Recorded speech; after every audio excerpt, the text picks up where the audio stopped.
Welcome everyone two D box. সময় টেলিভিশনের পর্দায় সরাসরি সাথে আছি আমি নীলফুরে সাহান। চলছে ফিফা ওয়ার্ল্ড কাপ 2026 এবং গ্রুপ স্টেজের শেষ রাউন্ড হতে যাচ্ছে আজ।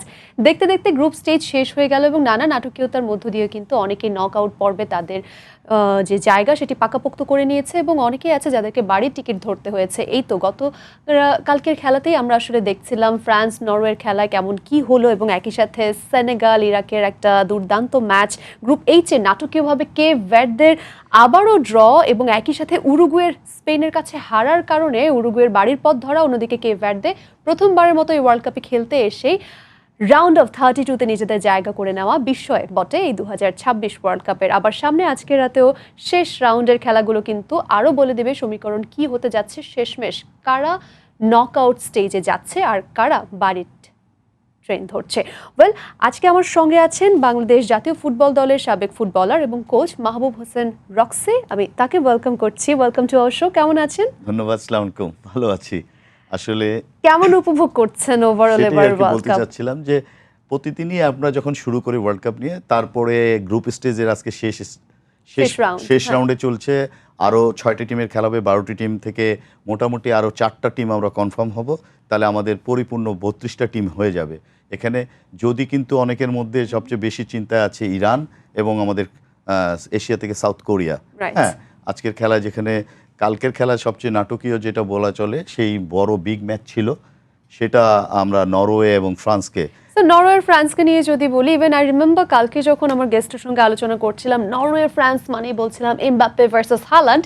বাট আমার মনে হয় এটা সারা বিশ্বের ফুটবল প্রেমীরা অপেক্ষা করছিল, যারা সারা বছর আসলে ফুটবল ফলো করে। ম্যান সিটির হাল্যান্ড তাদের কাছে অন্যরকম এক বিষয়ের নাম, যে প্রথমবারের মতো ওয়ার্ল্ড কাপ খেলছে। ইংলিশ লিগ, বাট আনফরচুনেটলি হ্যাঁ ইংলিশ লিগ আর ওদিকে হলো স্প্যানিশ লিগ।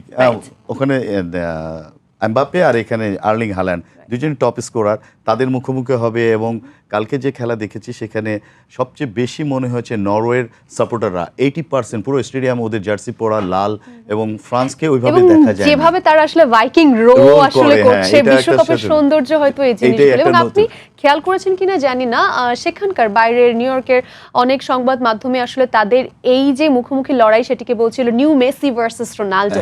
তো সেভাবেই দেখেছে, বাট আলটিমেটলি হাল্যান্ডও খেললো না। এবং নরওয়ের কোচ যে এই যে অভিনবভাবে 10 জনকেই চেঞ্জ করলো উইনিং কম্বিনেশন, এটা কিভাবে দেখলেন? এটা আসলে একটা কোচিং প্ল্যানিং থেকে, আমি নিজেও কোচ, এবং যখন এটা গ্রুপ পর্যায়ে খেলা হয় এবং কোয়ার্টার ফাইনাল সেমিফাইনালে যদি আমি স্ট্রংলি তাকে ফেস না করতে চাই, তখন ইচ্ছাকৃতভাবে হয়তো হেরে যাই বা ড্র করি, যেন আমাকে রুট চেঞ্জ করতে হয়। এবং অপোনেন্ট কে আছে সেখানে কোচ কিন্তু মাস্টার প্ল্যান করে যে তারা ইউরোপিয়ান টিম থেকে সুইডেনকে অ্যাভয়েড করে তারা আইভরি কোস্টকে চুজ করে। এবং আইভরি কোস্ট তারা মনে করেছে অপেক্ষাকৃত দুর্বল, তাদের ম্যাচ এবং অ্যানালাইসিস করে দেখে সেটাই যে আফ্রিকান টিমের সাথে ইজিয়েস্ট হবে ওদের টিমের যে খেলার ধরন, সেই জায়গায় তারা সব 10টা প্লেয়ারকেই রেস্ট দেয়। এবং সে তার নিজের, যদি সেটাই সত্যি হয় একদিক থেকে প্লেয়াররা যেমন রেস্ট পেয়েছে, আবার যারা বেঞ্চে ছিল তারাও আসলে নিজেদের সক্ষমতা যাচাই করতে পেরেছে। কোচকে তার নিজের সব প্লেয়ারকে খেলানো যায় না, সেই সুযোগটা সে নিয়েছে।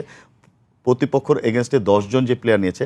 এবং আপনি চিন্তা করেন কালকে ম্যাচে কিন্তু 3-1 যখন হাফ টাইমের পরে শুরু করেই কিন্তু তারা একটা পেনাল্টি পায়, এবং পেনাল্টিটা যদি মিস না হয় ম্যাচ কিন্তু 3-2-তে এসে যায়।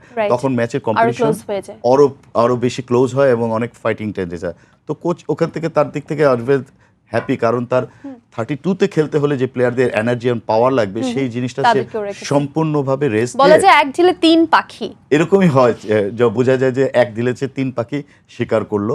এবং তার হারা এবং জেতা এটা কোনো কিছু আসে যায় না। হ্যাঁ, রেকর্ডের খাতায় কিন্তু থাকবে যে 4-1-এ ফ্রান্সের সাথে হেরেছে। এবং খুব কম লাস্ট যে যতগুলো দেখেছি ইউরো বা ওয়ার্ল্ড বাছাই পর্বে কখনোই তাদের সাথে সেভাবে দেখা হয়নি।